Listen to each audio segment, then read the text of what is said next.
Showcase, আলনা ইত্যাদি কেনা অপচয় হিসেবে গণ্য হবে কিনা?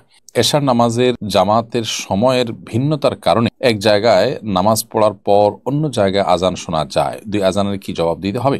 অমুসলিম বন্ধুর বাসায় মুরগির মাংস খাওয়া যাবে কিনা? পরিবার পরিকল্পনা চাকরি করা কি জায়েজ আছে? একজন মানুষের স্বাভাবিক অজু বা গোসল করতে কত সময় নেওয়া উচিত? ঝামেলামুক্ত থাকার জন্য বিয়ে না করার সিদ্ধান্ত নেওয়ার বিধান কি? বিয়ে করলেও ঝামেলা কমানোর জন্য সন্তান গ্রহণ না করার সিদ্ধান্ত করা যাবে কিনা?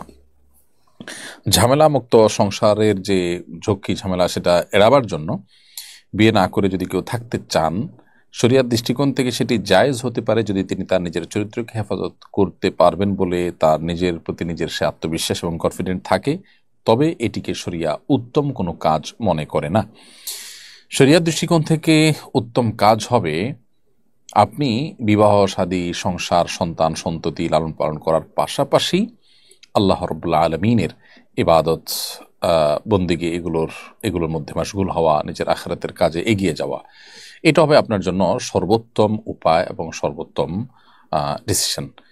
আর এই মতটি অধিকতর শক্তিশালী, যদিও ইমাম শাফি রাহিমাহুল্লাহ সহ কোনো ইমামদের মত হলো যে যদি কেউ দ্বীনি ইলম এবং ইবাদত বন্দিগির জন্য বিবাহ মুক্ত জীবন গঠন করতে চায়, রাখতে চায়, তো সেটা তার জন্য উত্তম। তাদের মতে নবী করিম সাল্লাল্লাহু আলাইহি ওয়াসাল্লামের হাদিসের দিকে তাকালে আমরা দেখতে পাই তিনি বলেছেন বিবাহ তার সুন্নাহর অন্তর্ভুক্ত।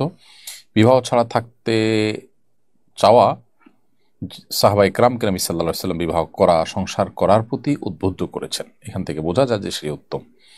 আর বিয়ে করার পর সন্তান হওয়ার ক্ষেত্রে সন্তান হলে ঝামেলা হবে, সেজন্য আপনি সন্তান কম রাখলেন বা সন্তান নিলেন না, এরকম যদি সিদ্ধান্ত নেন সেটিও ভুল।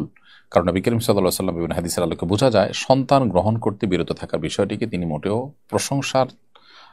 প্রশংসার চোখে তিনি দেখেননি, বরং এটিকে কোনো কোনো ক্ষেত্রে বৈধতা দেওয়া হয়েছে, জাস্ট এটুকু। কিন্তু এটি কখনো উত্তম নয়। নবী রাসূলদের আল্লাহ সুবহানাহু ওয়া তাআলা যে সন্তান সন্ততি দিয়েছেন, সংসার তাদের ছিল, এরপরে তারা নবী রাসূল হয়েছেন, যদি এটা উত্তম হতো সন্তান গ্রহণ না করাটা, তাহলে সেক্ষেত্রে তারা কিন্তু সে পথে যেতেন। আলেক্স হোসাইন আপনি লিখেছেন অমুসলিম বন্ধুর বাসায় মুরগির মাংস খাওয়া যাবে কিনা? অমুসলিম বন্ধু যদি তার বাসায় মুরগির গোশত রান্না করেন, তাহলে সেক্ষেত্রে সেই গোশত যদি কোনো মুসলিমের জবাই করা মুরগির গোশত হয়, অর্থাৎ জবাই যদি হালাল পদ্ধতিতে হয়, তাহলে তারা রান্না করেছেন সেজন্য সেটা হারাম হয়ে যাবে না, যদি না তারা কোনো সেখানে নাপাক কোনো কিছু না মেশায়। যদি নাপাক কোনো কিছু মেশাবার আশঙ্কা থাকে তাহলে সেক্ষেত্রে সেটা খাওয়া না জায়েজ হবে। তো সাধারণত মুরগি বা গরু বা যে কোনো পশু, এটা যদি কোনো মুসলিম জবাই করে তাহলে সেক্ষেত্রে রান্না কে করছে সেটা ম্যাটার নয়, জবাইটা হালাল হয়েছে কিনা সেটা হলো মূল বিষয়। মোহাম্মদ ইলিয়াস মঠবাড়িয়া এডি থেকে আপনি লিখেছেন বাসার শোকেস, আলনা ইত্যাদি কেনা অপচয় হিসেবে গণ্য হবে কিনা? না, শোকেস, আলনা ইত্যাদি এগুলো আজকাল নিত্য প্রয়োজনীয় দ্রব্যাদির অন্তর্ভুক্ত। এগুলো কিনতে গিয়ে যদি আপনি অহেতুক টাকা পয়সা নষ্ট করেন, একটা থাকছে আরও কয়েকটা কিনেন এবং কদিন পর পর আপনি চেঞ্জ করেন প্রয়োজন ছাড়া, একান্ত কোনো যৌক্তিক কারণ ছাড়া, এবং সেখানে আপনি অস্বাভাবিক মাত্রায় বা পর্যায়ে যদি আপনি টাকা পয়সা খরচ করেন, তাহলে সেক্ষেত্রে সেটা অপচয় হিসেবে গণ্য হতে পারে। এরপরে সজীব ইসলাম জয় আপনি লিখেছেন আমি বিদেশে থাকি, জুমার নামাজ ছাড়া অনেক ওয়াক্ত নামাজ একা একা পড়া লাগে, করণীয় কি? ভাই সজীব, জুমার নামাজ ছাড়া অন্যান্য ওয়াক্ত যদি অন্য কোনো মুসলিম না পান, তাহলে আপনি নিজে ছোট করে পারলে ছোট করে আজান একামত দিয়ে হলেও আপনি নামাজ পড়বেন এমনভাবে যেন আপনি জামাত নামাজ পড়ছেন। আর যদি অন্য কাউকে আপনি সামিল করবার কোনো সুযোগ থাকে তাহলে সেটা আপনার করা উচিত। মাঝে মধ্যে হলেও দূরে মসজিদ হলেও সেখানে গিয়ে জামাতে সামিল হওয়ার চেষ্টা আপনার করা উচিত। এর বাইরে আপনি এরকম কোনো জায়গা আছেন যেখানে আর কোনো মানুষ নেই যার সাথে জামাত করবেন, তাহলে সেক্ষেত্রে একা একা নামাজ পড়লে ইনশাআল্লাহ আপনার গুনাহ হবে না। তবে আপনার নামাজ, আপনার মৌলিক ইবাদত বন্দেগী যেন করতে পারেন সেরকম পরিবেশেই থাকাটা আপনার জন্য বাঞ্ছনীয়।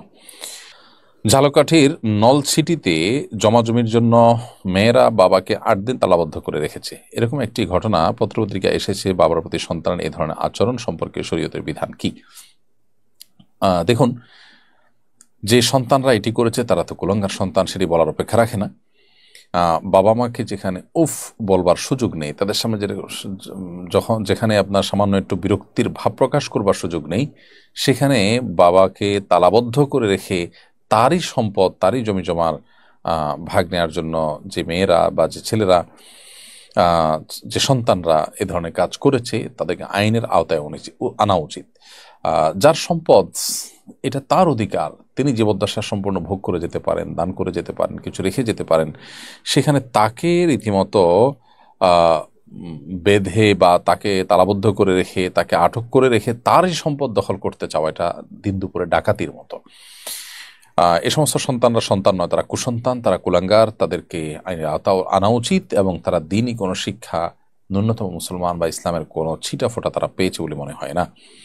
জান্নাতুল ফাহিমা জিমি এর থেকে আপনি লিখেছেন, পরিবার পরিকল্পনা চাকরি করা কি জায়েজ আছে?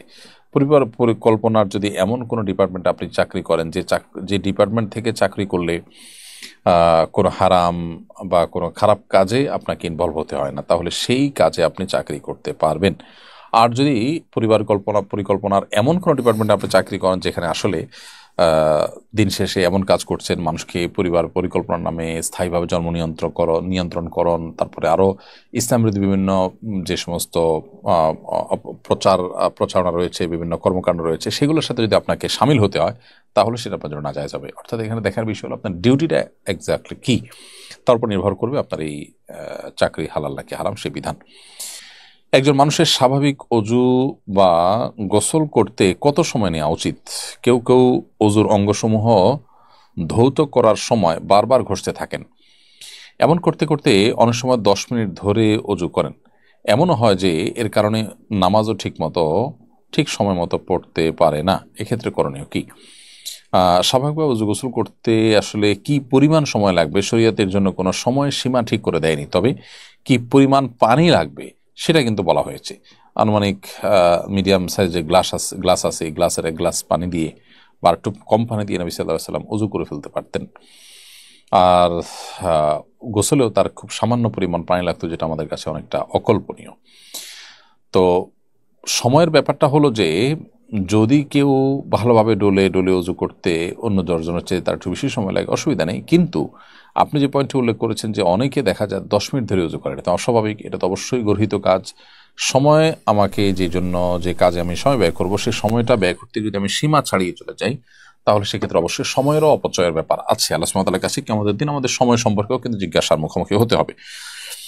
তো সেজন্য একজন মুসলমান অজু করতে গিয়ে অস্বাভাবিক পর্যায়ে সময় নষ্ট করবেন না। অনেকের সূচিবায়ুর রোগ আছে, এই সূচিবায়ুর রোগ যাদের আছে তাদের ওয়াসওয়াসার রুকিয়া নামে যে রুকিয়া আছে, অনলাইনে সার্চ করে সেরকম কোন রুকিয়ার শরণাপন্ন হয়ে সেরকম রুকিয়ার মাধ্যমে তার ট্রিটমেন্ট করা উচিত, অথবা তার এই সূচিবায়ুর রোগ দূর করার জন্য মানসিক কোনো ডাক্তার, কোনো কাউন্সিলরের শরণাপন্ন হওয়া উচিত।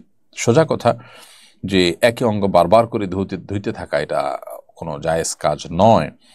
3 বার ধোয়া সুন্নাত, 3 বার ধোবেন, ভালো করে ডলবেন। এরপরও আপনার কোনো অঙ্গ শুকনো আছে কিনা এই ব্যাপারে যদি আপনার ভিতরে খুঁতখুঁতে বা আপনার সূচিবায়ুর কোনো ভাব আসে, আপনি সেটাকে ইগনোর করবেন, সেটাই আপনার জন্য শরিয়া কর্তৃক নির্দেশিত।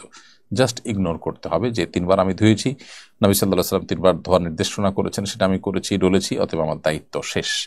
এরপরে আর শুকনো থাকলো না, সেটা আমার অরিড হওয়ার দরকার নেই। নিজেকে এভাবে বোঝাতে হবে, সান্ত্বনা দিতে হবে এবং নিবৃত রাখতে হবে এই বারবার অপ্রয়োজনে ধোয়াধুয়ির ব্যাপার থেকে।